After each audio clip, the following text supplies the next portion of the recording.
Basi Balaki alijua Balaamu ataenda kulaani wana wa Israeli, na Balaki akajenga madhabahu kwa ajili ya kutafuta vile wana wa Israeli watalaaniwa, na akatoa sadaka na kuambia waganga na wachawi huwa wanatoa sadaka kwa ajili ya watu wa Mungu, wanatafuta vile watalaani watu wa Mungu, wanatafuta vile wataangamiza watu wa Mungu. Bwana Yesu asifiwe sana. Lakini badala ya Balaamu kulaani wana wa Israeli, akawabariki. Haleluya. Bwana Yesu asifiwe sana. Yesu amenituma siku ya leo, ameniambia wote walio ndani yake, watu watajaribu kuwalaani, lakini wale watu watafanya kubarikiwa. Bwana Yesu asifiwe sana.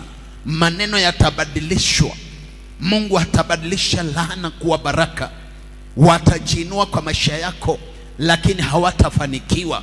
So long as unafuata njia za Mungu kwa roho na kweli, so long as unajitolea kwa Bwana, watafanya kila vitendo wawezavyo, na watagojea waone ukiwa umelaaniwa, lakini laana haitakufikia, maana wewe ni mwana wa Yakobo.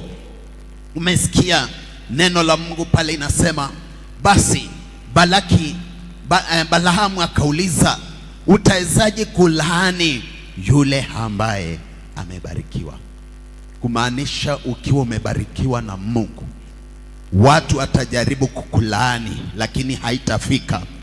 Kile kitafika kwako ni baraka. Bwana Yesu asifiwe sana. Haleluya. Umesikia kwa boma, hata kuna watu si lazima wawe wachawi na waganga, wanaweza kuwa hata ni mango wako, wanaweza kuwa ni maanti wako, wanaweza kuwa ni manjirani. Hawafurahii kuona ukifanikiwa na ukiendelea, na wengi usimama na kuanza kuachilia laana, kwanza kusema huyo mtu anajifanya na pesa sana na siku moja zitaisha. Hiyo ni laana ameachilia. Lakini nakwambia ukiwa ndani ya Yesu Kristo, hata waachilie laana ya aina gani, haitafika katika maisha yako. Bwana Yesu asifiwe sana.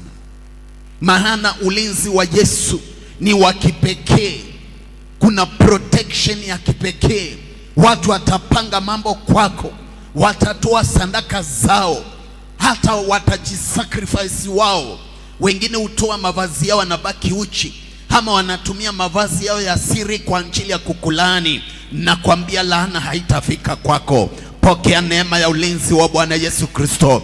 Pokea ulinzi wa kipekee. Manake ukiwa na ule ulinzi, watu watajinua wakulaani, watagojea ile laana ifike kwako, lakini hakuna siku itafika. Maana hakuna laana kwa wana wa Yakobo.